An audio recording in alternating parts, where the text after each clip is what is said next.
I wanted to talk to you guys about retopology between Clo3D and Blender.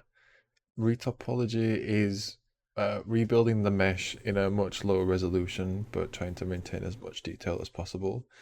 And you'll want to do this when you are optimizing garments or meshes for use in other software. So if you want to do anything in real time or with animation or rigging, it might be beneficial to retopo the mesh first in order to get the best resolution. So if you see on screen here, I have two meshes. On the left is the Clo3D export, and on the right is the retopologized version.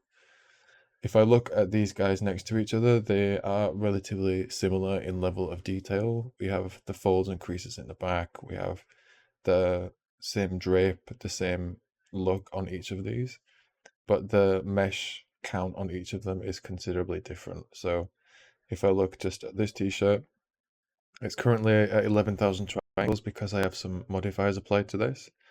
So I have a subdivision modifier, a solidify, and a bevel. If I turn these off, my mesh at its base resolution is 1000 triangles or 596 faces. And even with such a low poly count, I can still maintain a good level of detail by baking the normal maps. I'll talk about the normal map texture baking process in a different video, but for now, I'll focus on how we get the mesh to be reduced in this way. If I compare it to this guy, again, we still have a similar level of detail, and the one that I exported from Clo is actually 86,000 faces at its lowest resolution. So this is very high in detail, and the mesh is very fine, but a lot of the time this is not useful for rigging or for use in real-time simulation. So I'll show you how we go from Clo to Blender and how we can set up this process. So to give a quick overview on this, we're going to work with a Clo3D thin export with a 6mm particle distance. We're going to retopologize the mesh, so essentially we will lose a lot of the detail in our base resolution because all these folds and wrinkles are too intricate for us to capture in such low res. What we will be able to do is project those details back through texture baking, but ideally we want a very low poly base mesh like this that can then be subdivided if we want to add more detail later in the process, but it will give us control over the lowest possible resolution that we can get. They will share the same UV layout, so the export from Clo3D will have the same UV top as the retopologized version. So if you want to share textures or attributes between the two versions of the asset, you'll be able to do that. For the texture baking, like I said, I'll cover this in a separate video, but just for visibility, this is the original texturing on the left side for the high resolution model, so there's no folds or creases in this texturing because that's all captured in the mesh. And on the right is the baked version where we've projected all those folds and creases actually into the texture. So this side being the high resolution version where we don't need those creases because it's in the mesh. And this side is the projected detail. So all of these details from the original high poly have been projected into the low poly version. And then when we see them side to side, they are pretty much the same in terms of where the folds and creases and all the details are. So this is quite useful for you guys to know, and we're going to do it without using any add-ons in Blender, just using Blender by itself. So let's start off in Clo3D. I'll quickly explain the file setup of this in Clo3D and how we can export this to Blender. This mesh is high res, it's at 6mm particle distance if I look over here. And one of the main things to be aware of is how I've marked this pattern. So I've marked the shoulder line in the sleeve with an internal line so that this line will be visible in the mesh, like this is visible in the topology of this pattern piece. So when we reconstruct this, we'll have some guides of where we need to align edges in order to make this flow in a nice way. So I add the shoulder line into the sleeve. I even add some notches as internal lines so that we have some visibility of how the sleeve should connect back together. So if we need to look at the notches, that's actually visible on the pattern. I mark that in the sleeve and in the front and back panels as well. So this is the front armhole, and I mark there in an internal line as well. The other points that I mark are on the neck piece. So if we look at how this is stitched together, we have stitching to the center front neckline here, so we would want to mark this with an internal line. And then we have another set of sewing here that takes us to the shoulder line, so we would want another internal line here so we know this is where the shoulder starts. And then these two sewing lines go into the center back neck, so they stitch across here into the neckline. And we want a perfect alignment here on the loop in the back of the neck as well. So I'm going to mark the center back neck in this. And then in this way, we can see in the mesh of these pieces, these points where we need to connect things.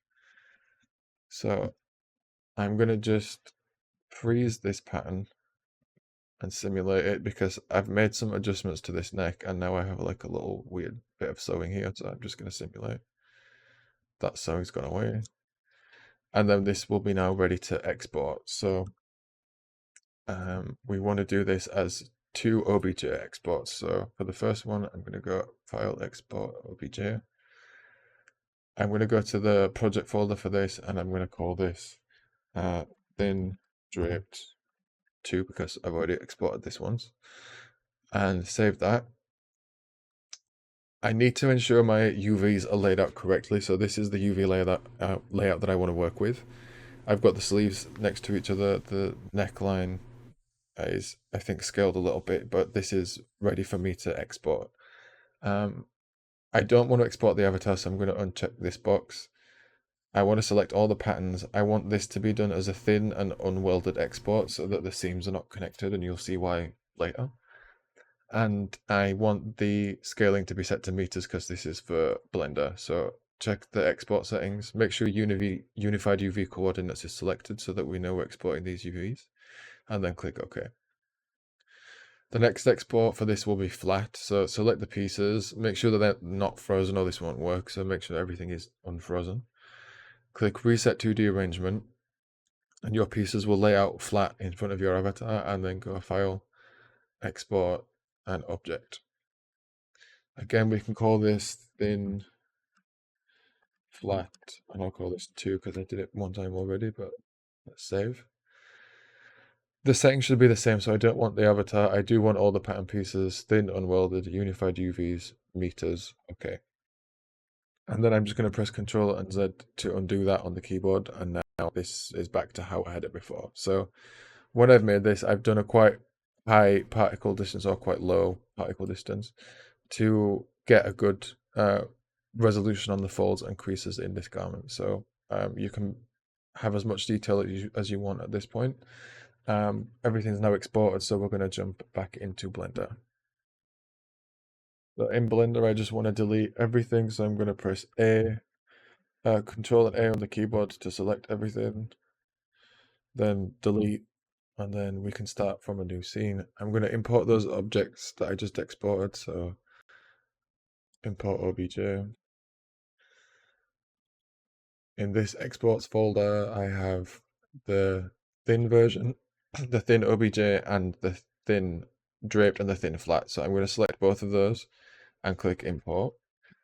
And I will now have both of these guys visible in my scene. We just want to set up a relationship between these two so that we can create the retopo mesh and then wrap it around our draped mesh. So the way we do that is I'm going to select the draped one, and I'm going to go to data on the side, the object data properties, and under shape keys, I'm going to click plus, and it will give me a basis. Then I'm going to choose my draped shirt, and then press shift and select my flat one. And then under this drop down menu here, the shape key specials, I'm going to choose join as shapes. And now if I deselect everything and just select my draped mesh, I have a slider called thin draped, so now I can use this slider to transfer my mesh from flat to draped. So this will allow us to retopologize this mesh completely flat. We will bind them together and then we will transfer them across by using this shape key like this. So let's start to look at how we build the topology for this. One thing we need to be aware of is the amount of edges or faces that we're using to connect this all back together. And I'm just turn off the visibility of the draped one because it's not necessary right now. We just need to focus on the flat one.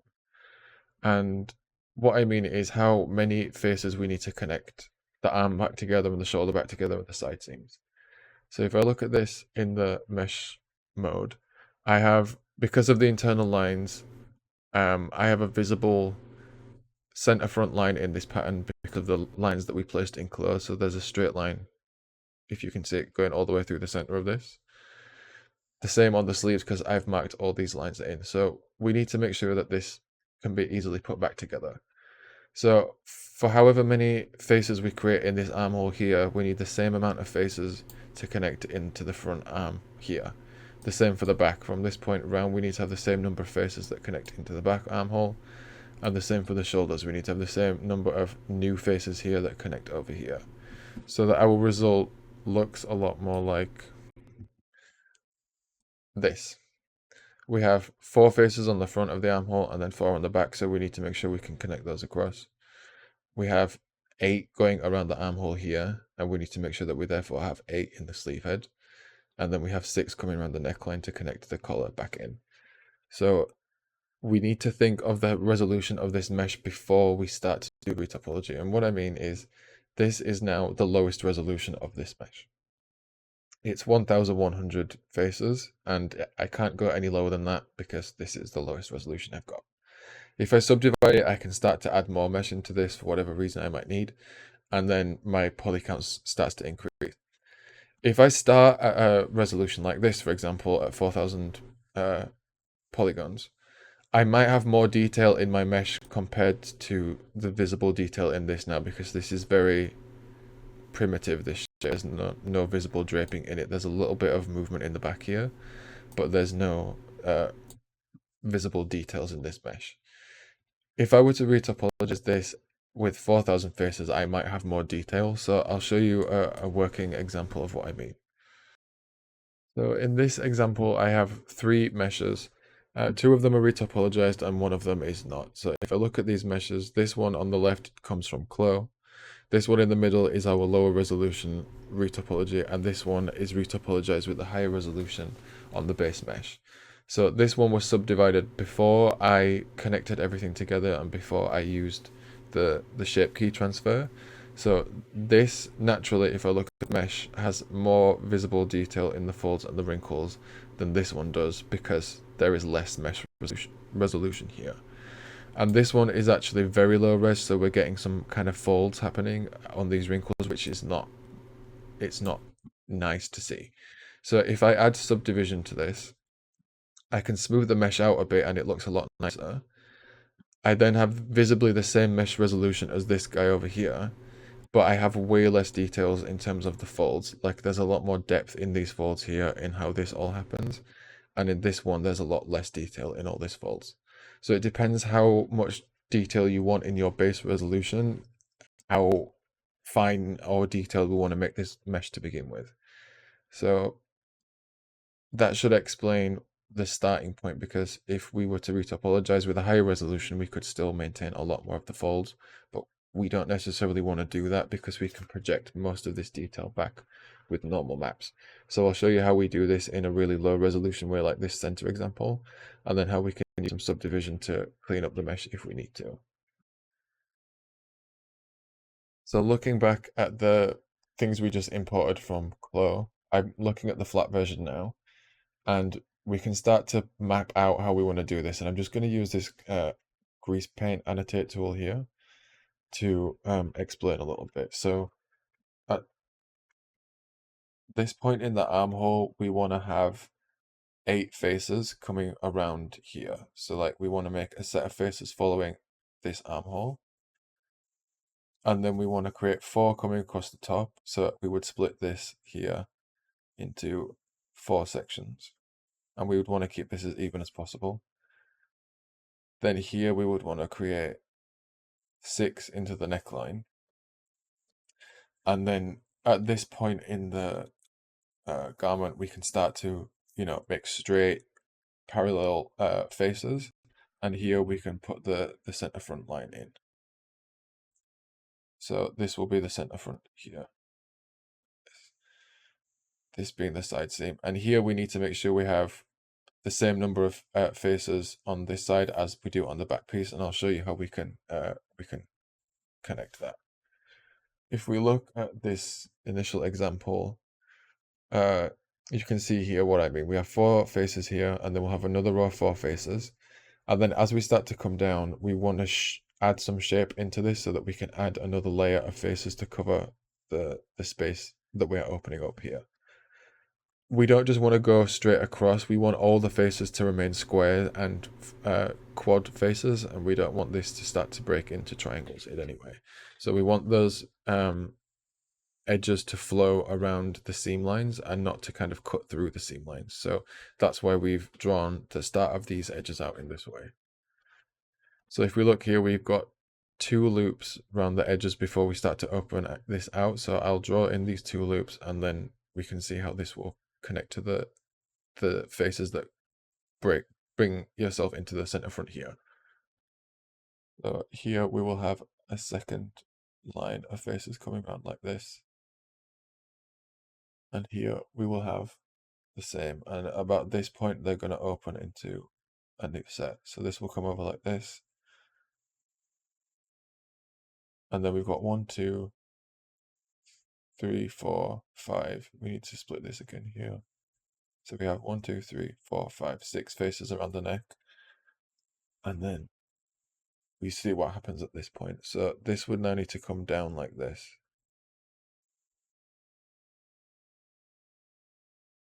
And whilst this looks triangular, it will actually be made of 1, 2, 3, 4 points. So that will be still a 4-sided shape. So that's not going to break our system in any way. Let's look back at this version that's already been created for the UVs, and we can see here we've drawn in these 2 outside loops here and these 2 in the neckline. And this is going to really help us when we come to build this mesh back again in Blender. So for now, we've built this up, and then we just need to add these other sets of faces and then open another setup here. Like you can see, we have the same thing going on here as we do here. So in Blender, we can come back around this way like this, and down this way like this, which will take us from here. And then we can start to put in these lines that are going to build out the chest. So 1, 2, 3, 4. Then just drawn this line in here, so we can draw one more in underneath, which would be this one. And then our side seam will come down here. So if I split this, 1, 2, 3, 4, 5, 6, 7, we still need another face in here. This is going to be this point. And then we need to split this again here. So we'll add this face like this for this point here. And then 1 is going to come across for this line. And then 1's going to go down here. This should help us lay out the front. So I think we need one more line down here. 1, 2, 3, 4. 1, 2, 3, 4, 5, 6, 7, 8. So this is not good. We need to even all this out so we get a much better look like this, but this will really help us lay this whole thing out right now. Like I said, our goal here is to be as even as possible when we create these faces. So we want them to be as evenly spaced throughout the edges and as evenly sized each one of them. This is not that even right now, but this is going to be a lot easier for us to work with. So what we've just ensured that we've done is that we've gone from 4 edge loops here, that we've been able to open this out to fill in the space that gets wider as we come down. And the same from this point in the armhole here. So when we get to here, we have a row of 1, 2, 3, 4, 5, 6 faces that can then just come all the way down to the bottom, and we can start to add, even lines of faces coming across here like this. I'll show you how we can even all this out, but we're going to use this now as a map to rebuild our 2D version of this mesh. So to build the 2D mesh, we want to go back into our object mode, and I'm going to press Shift and A to add a plane. I'm going to look at this from the side, and I'm going to press R on the keyboard to rotate it, and I'm going to press 90 degrees. And now this is rotated 90 degrees. And I want this to sit like right on the front of my flat mesh. So I'll place this in front like here. This is my flat mesh there, and this is my the first face we're going to work from. But if I look from the front, this is obviously way too big. So I'm going to press S to scale it down. Zoom in a bit, press G to grab it, and then place it roughly where we want it. You'll notice now though that this isn't in contact with the surface of our mesh. We want this to be on top, like it needs to be touching the faces. So to do that, we're going to add a modifier and choose the shrink wrap. And then I'm going to make the target of the shrink wrap the flat mesh. And if I look now, my square is attached to this mesh, and I'm just going to apply this. And then we're going to work from this orthographic view that I was in before. So just make sure you click the Y on the front of your gizmo here, and we will look at this like as if it was flat. I'm going to take this original face here, this new one that we've made, this plane, and I can just rename this low poly. I'm going to grab it, rotate it so I can fit it in the shoulder, and then just scale it down, and this can become the first face that we've got right here. So let's jump into edit mode up here, and then we want to be in vertex select mode. So 1 on the keyboard is vertex select, 2 is edge select, 3 is face select. So that will select the face, this will select the edge, this will select the point. And then again, that's 1, 2, and 3 on the keyboard. So not the number pad though, the actual numbers on the top side of the keyboard. So I'm going to use 1 right now to be in vertex select, and just move these vertices to the edge of the pattern, and use the drawing I made before to like lay this out. So I'm going to then go into edge select here, select this edge, and maybe we just jump into face view, shaded view. And I'm going to go drop this menu down and choose random, so that now I have like, I can see a lot easier what I'm doing with this yellow mesh here on top of this orange mesh. So I'm going to choose this edge and press E to extrude it and drag it over here. E again to extrude it one more time and drop it over here, and E again to put it into the neckline. Press R on the keyboard to just rotate it slightly, G to grab it, and we can quickly look at some snapping options. So if I press 1 to go back into vertex select, we have snapping here. This magnet means its snapping's turned on, this is off. I'm going to put on vertex snapping, or yeah. And then I can snap this to the corner here. Or I can put on edge snapping, and I can snap it to the edge. Same here. If it's getting in the way and you don't want to use snapping anymore, just turn this and the magnet will go off. The same will go for proportional editing. If you want to move additional points at the same time, turn on this option here, and it will give you this proportional editing fall off. Press G on the keyboard to grab your vertices here, and then roll your mouse wheel like forwards, and you will see the number in the top left side of the screen like gets smaller, and this little gizmo is going to come into view, and anything in that space will be under the influence of my mouse now. So the wider that is, the more of this mesh will move, and the closer this is, the less of it. So if I want to just align a couple things at the same time, I could use this proportional editing to do that. Let's continue to build this mesh. So I'm going to go into edge select. I'm going to select this whole edge loop here by double clicking on it, or you might press Alt on the keyboard and click your edge. Press E to extrude it and drop it down here. And then just S a little bit to scale it up to fit into the width here. And then just jump back in and fix this little bit at the edge. So now we've built the shoulder section, we can just build these faces around the armhole, so I'll just speed through that for a second.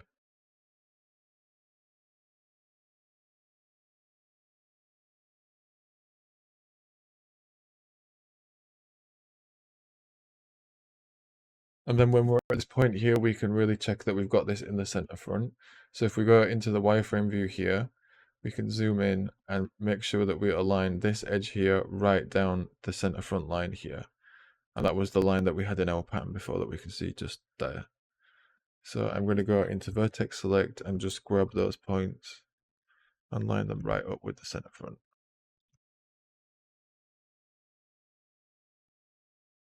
That's our neckline done. Jump back into object view. Right. We can now start to build up the internal section of this. So I'm just going to select here these edges. So 1, 2, 3, 4. And I'm in edge select. I'm just pressing shift to select the ones that I want. I'm going to press F on the keyboard to make a face. And now we can start to divide this for the way that we want this geometry to open up here. So I'm going to choose this edge, right click and choose subdivide and press 2. Oh no. I'm just going to subdivide it again. So now that I've right clicked and subdivide, I should have 3 edges here instead of 1. If I go into vertex mode, I can see those vertices here. I'm going to grab them and just place them like this. Select this edge again and subdivide it, and then bring us out here. So this is still a 4-sided shape, like with these 4 edges, or it will be when we kind of cut through this. So if we look now, there's no faces connecting up here, so we just need to kind of cut those in, and we will do that with the knife tool. So just press K on the keyboard to make this knife appear. It's also visible on the side over here somewhere, I think, but to get out of that, just press escape on the keyboard, and to bring it back, just press K. And you can go from this point, and it will snap to the vertices that we've just created, and it will give us now a shape in the middle. And we can continue now to build these faces down here and these faces around here until we get to this point where we're going to have to open this up one more time. So I'll just speed through that again, and then we'll do the sleeves and the back and the neckline.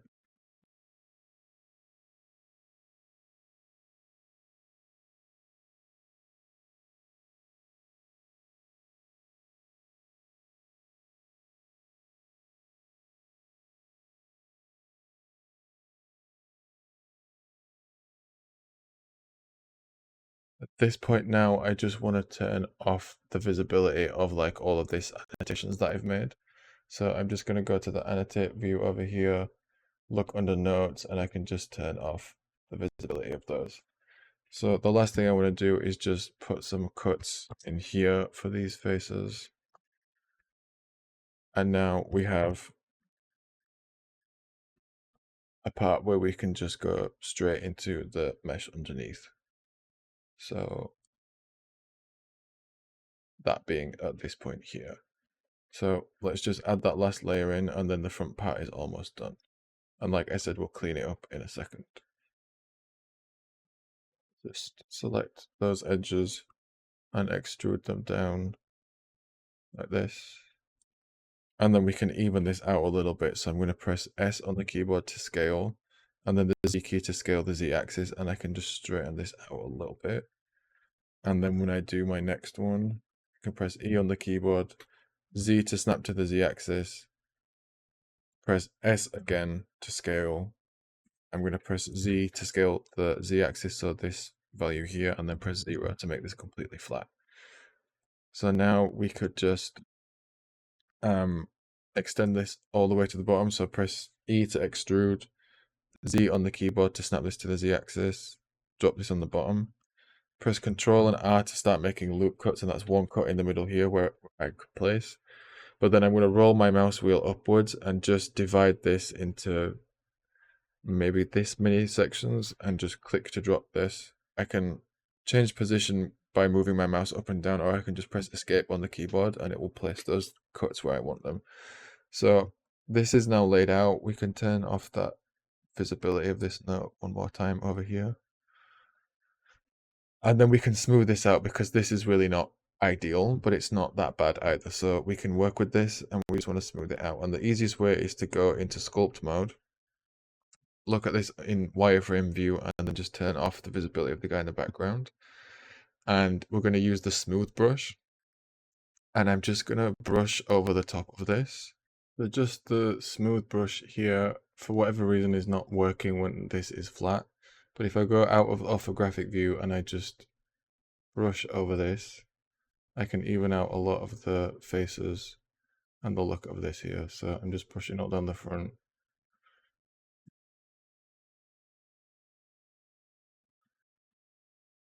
Let's go back over here. I'm turning the view of the other version back on, and then I'm just going to go back into edit mode.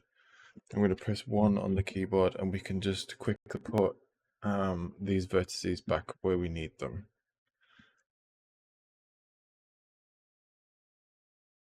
And then all the vertices down the front, we want to just select, do S on the keyboard for scale. X allows us to scale the X value of this, and then just press 0.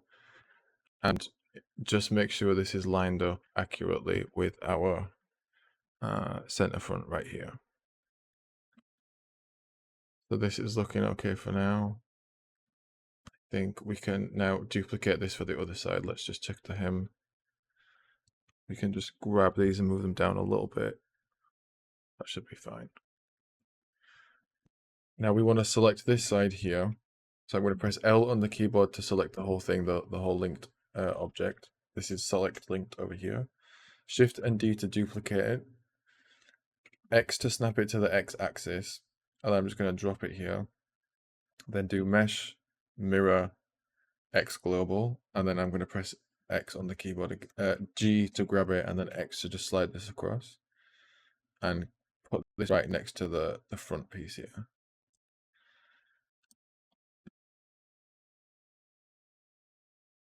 So this should connect to the center front now like this.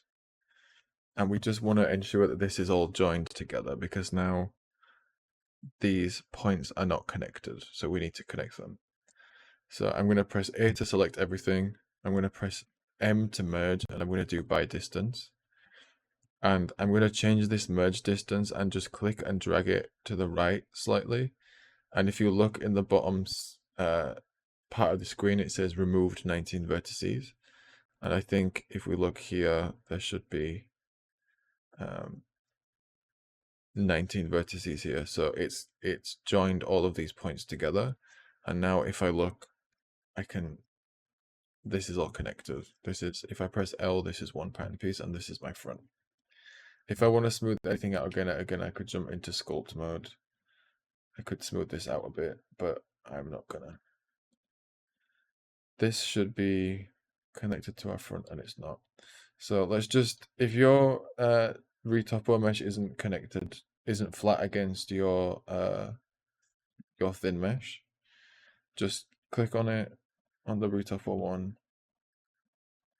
do shrink wrap, and then set this as a target, and it will just apply our mesh directly on top of our flat mesh. And then I'm just going to apply this this modifier, and now everything is on top of each other, which is what we want.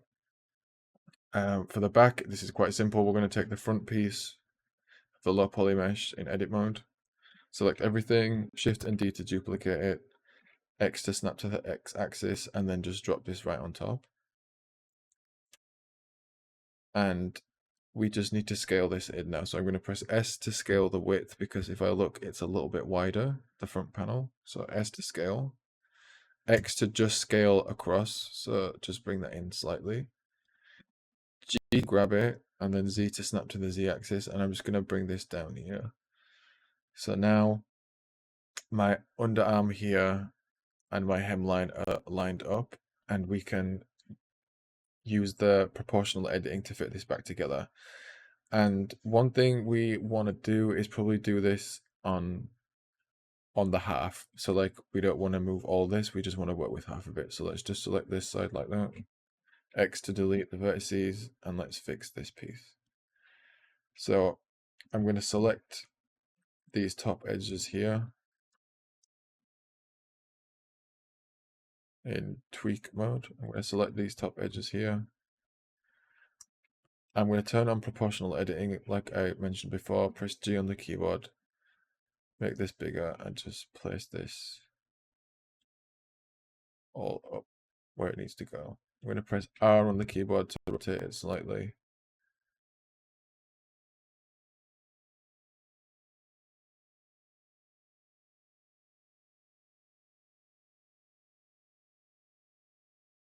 So again, we want to clean this up a bit because it's a little bit uneven now. So we're going to go back into sculpt mode. And then we can mirror this to go onto our other side.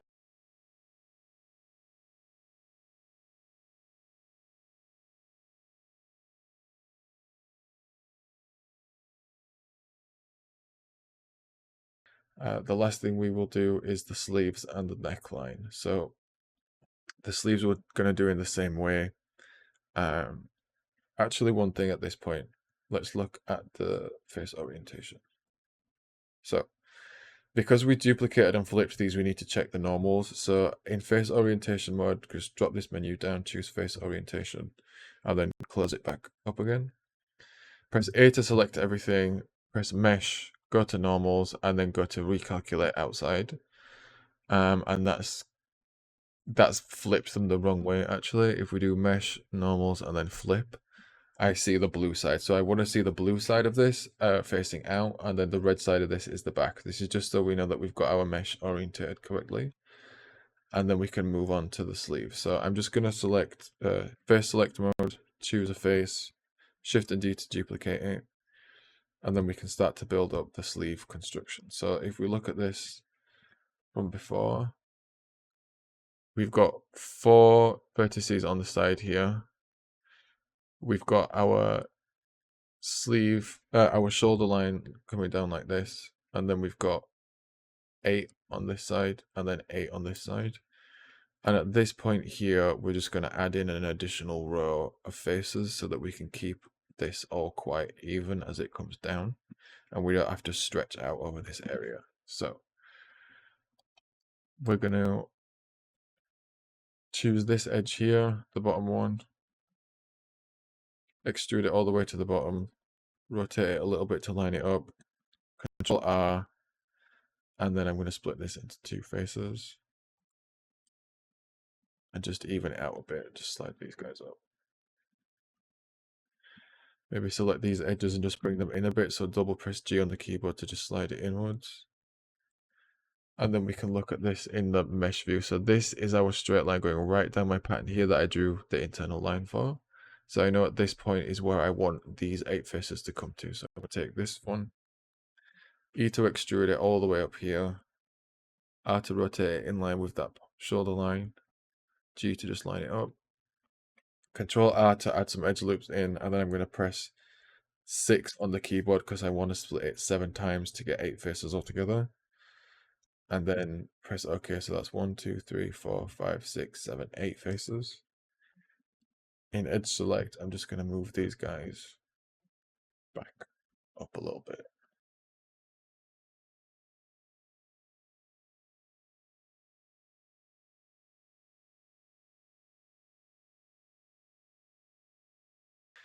And then we can work on this part in the bottom. So I'm going to add a face in here. I'm going to add a face in here. And then at this point, we're going to add in another layer. So for now, I can split this into 16 more pieces because I want 14 more pieces because I want 16 across the bottom. So Control and R, split this 14 times, 13 times in fact, and then we should have now, if I look down here, I have 16 faces on the bottom, and I have 16 faces, I believe, going through the top. If I look down here, yes, 16 faces in the bottom. So let's just split this part up.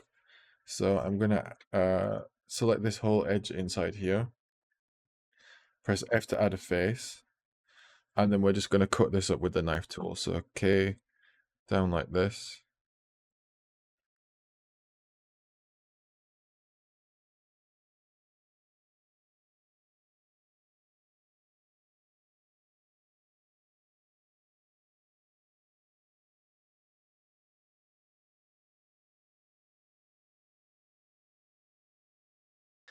We can just copy this to the other sleeve, so I'm going to press L to select it, Shift and D to duplicate it.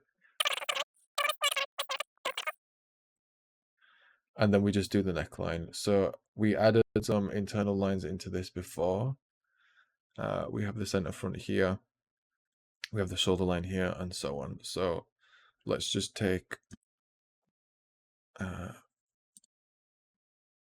just going to select any face here and just duplicate it and drag it up to my neck trim part here. I'm going to press R to rotate it and then S to scale it down. And just line this up at the beginning.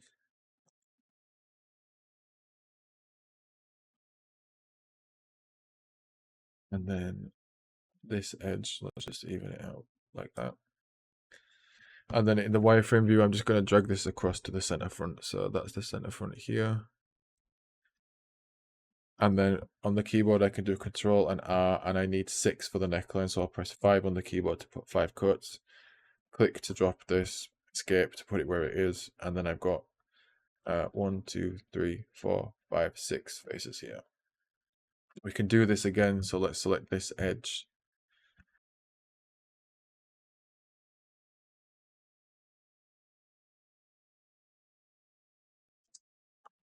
So that's my neck trim taken care of. At this point now, we want to transfer the UVs from our original mesh in Clo across to the retopologized mesh, because if we look now, this in UV editing mode, this mesh does not have the correct UV layout. We want to transfer this mesh, the UV layout of this mesh, so that would look like this. So in order to do that, we want to be in object mode. We want to have both of our meshes visible. We want to select our target first, so the low poly mesh, and then we want to shift select the other mesh. Or you can press Control and select your mesh in the outliner over here. So this is the one I select first, my low poly, then I select my original high poly mesh. Then we go to Object, we choose the link / transfer data option, go down to transfer mesh data, choose UVs, and then we need to make a small change here. So the first setting that we've got here on the top, the face corner mapping, needs to be set to nearest face interpolated, and that's the only change we need to make here. If we go back into UV editing mode now and we look at our low poly mesh and we go into edit mode, we have the same UV layout over here as we did with the original mesh from Clo. So this allows us to use the same texture information between both meshes if we want to. The final step in this would be to transfer the low poly flat mesh to the draped version using the shape key we had before. So if we look at the thin mesh from Clo, I use the shape key and I can turn this from flat to draped, and I want to basically attach the low poly mesh to this in order to make it take the same form. So the way that we're going to do that is set your shape key to 0 that we set up in the beginning. Choose your low poly mesh, go to to modifiers, add a modifier and choose the surface deform modifier. Set the target of the surface deform to be the flat mesh that we exported from Clo and click bind. If all goes well, this should bind successfully, and then you want to go to your thin mesh, go to your shape keys and just set this to a value of 1. And if I turn off the visibility of my Clo mesh now, I have my retopo mesh in the right position. I'm going to copy this. I'm just going to press Shift and D to duplicate it. So if I ever need to come back to this version and change the topology, I can do. But for now, we're going to work with this one here. I'm going to apply the surface deform modifier because we don't need it anymore. And then we can look at joining this all together. So I'll select the mesh, right click, choose shade smooth, and this is smoothed out a lot now. And we want to look at how we can start to close all of these edges here. So I'm going to go into edit mode. We can select the edges that we want to work with if I zoom in and just loop select, so either alt and click or double click your edges, and then shift and select the edge next to it. So now I have two sets of edges selected. If I go into vertex mode over here, and I press Ctrl and I on the keyboard to invert the selection, I'll select everything that I don't want to join, and then I'll press H on the keyboard to hide it. And this will leave me with just the vertices that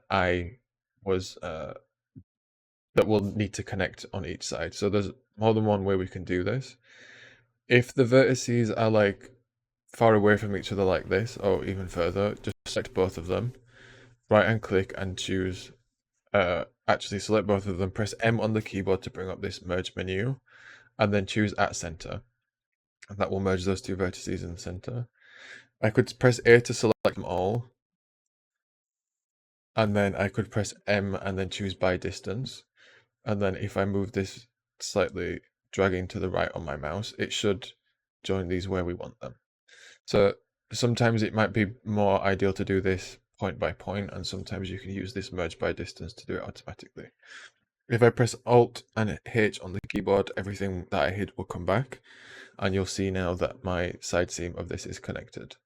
So I'll do this for some of the other seams, and then I'll show you how we deal with the armhole and the neckline.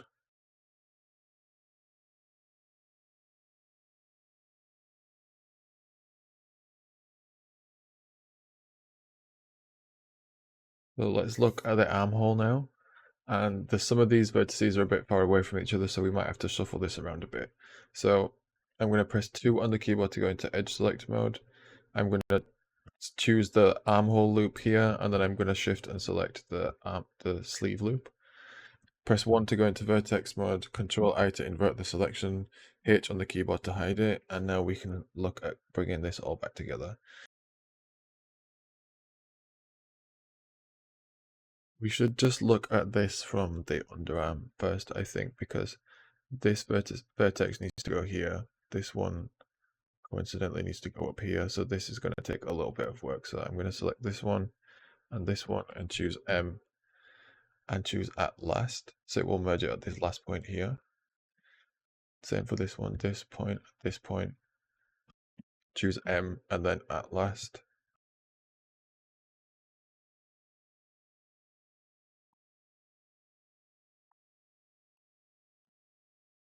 Then if we want to even any of this out, we can grab the vertices, double press G to slide them, and just slide them down to make these lines a little bit smoother, so that we are a bit less angular here on the front and the back. So double press G to just slide these around a bit.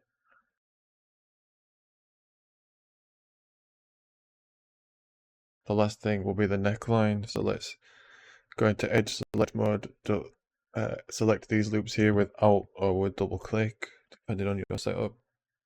Go into vertex mode, Control and I to invert, H to hide everything, and then we can just join all the points around the neck. So the center back point we can merge at center, the front we can do the same.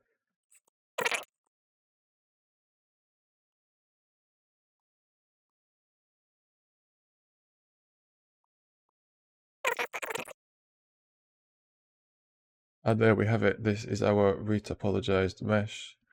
All the edges are now closed. We could add a subdivision modifier to this. We could add solidify. We could add bevel. And we could get a really good look on this mesh here.